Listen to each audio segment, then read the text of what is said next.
இது நம்ம பாரம்பரியம்.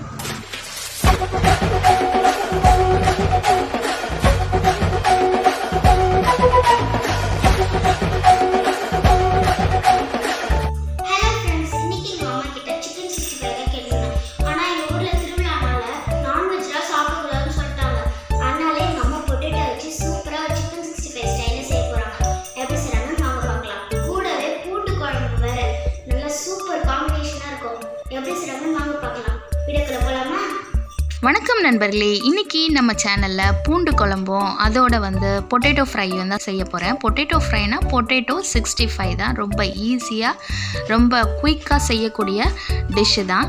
வாங்க அதுக்கு தேவையான பொருட்களை நம்ம பார்த்துடலாம். இப்போ நம்ம ஸ்டவ் ஆன் பண்ணிவிட்டு நான் மண் சட்டியில் நல்லெண்ணெய் தான் சேர்த்துருக்கிறேன்.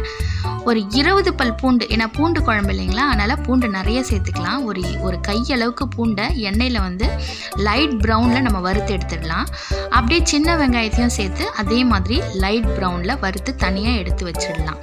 இப்போ நம்ம ஃப்ரை பண்ண ஆயில்லையே 1 ஸ்பூன் கடுகுளுத்தம்பருப்பு, உளுந்து தனியாக சேர்த்துக்கோங்க 1 ஸ்பூன், மறுபடியும் 1 ஸ்பூன் கடலைப்பருப்பு, கொஞ்சமாக வெந்தயம் சேர்த்துக்கோங்க. ஒரு கப்பில் ஃபுல்லுமே நல்லா வெங்காயம் நிறைய சேர்த்துக்கோங்க. ஒரு 4 பச்சை மிளகாய், ஒரு கையளவுக்கு கருவேப்பிலை, 2 பிஞ்ச் பெருங்காயத்தூள் எல்லாத்தையும் சேர்த்து நல்லா மிக்ஸ் பண்ணிடலாம். இப்போ 1/4 கப் தக்காளி சேர்த்துக்கலாம். தேவையான அளவு சால்ட் சேர்த்துக்கோங்க.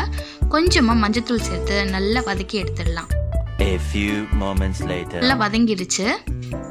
வதங்கின பிறகு ஒரு எலுமிச்சை சைஸ் அளவுக்கு புளியை நல்லா ஊற வச்சு கரைச்சி ஃபில்டர் பண்ணி நம்ம குழம்புல சேர்த்துடலாம். அதையும் சேர்த்து நம்ம நல்லா மிக்ஸ் பண்ணி விட்டுடலாம். இப்போது உங்களுக்கு காரத்துக்கு ஏற்ற மாதிரி சேர்த்துக்கோங்க. குழம்பு கொஞ்சம் காரமாக இருந்தாலே நல்லாயிருக்கும். ஒரு 4 டேபிள் ஸ்பூன் குழம்பு மிளகாய் தூள் தான் சேர்த்துருந்தேன்.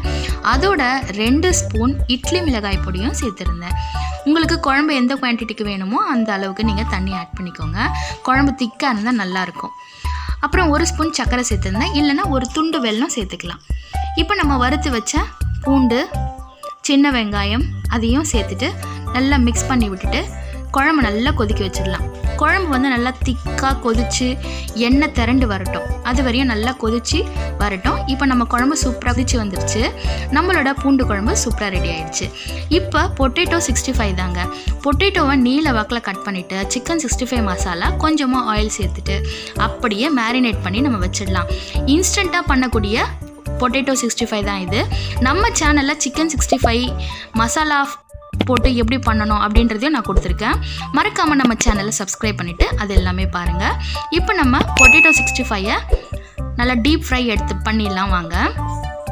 இப்போ ஸ்டவ் ஆன் பண்ணிவிட்டு தவாவில் ஆயில் ஆட் பண்ணிவிட்டு ஆயில் ஹீட் ஆன பிறகு ஸ்டவ்வை சிம்மில் வச்சுட்டு நம்ம மேரினேட் பண்ண பொட்டேட்டோஸை அதில் நம்ம ஆட் பண்ணிடலாம். இப்போ பொட்டேட்டோஸ் இப்போ எண்ணெய் தெரிக்கிற மாதிரி இருந்துச்சுன்னா உங்களுக்கு தவா மூடிடுங்க. அப்படி இல்லைன்னா மூடி கூட போட வேண்டாம். நல்லா இந்த மாதிரி நம்ம ஃப்ரை பண்ணி எடுத்துடலாம். நம்மளோட பொட்டேட்டோ 65 சூப்பராக ரெடி ஆகிடுச்சு. நல்லா சிம்பிளாக உடனே சட்டுன்னு நம்ம செய்யக்கூடிய அருமையான டிஷ் இது. எல்லோரும் ட்ரை பண்ணுங்கள். ரைஸுக்கு இந்த பொட்டேட்டோ ஃப்ரை பண்ணி வச்சதை நான் சேர்த்துருந்தேன், அதோட பூண்டு குழம்பும். தேங்க்ஸ் ஃபார் வாட்சிங்.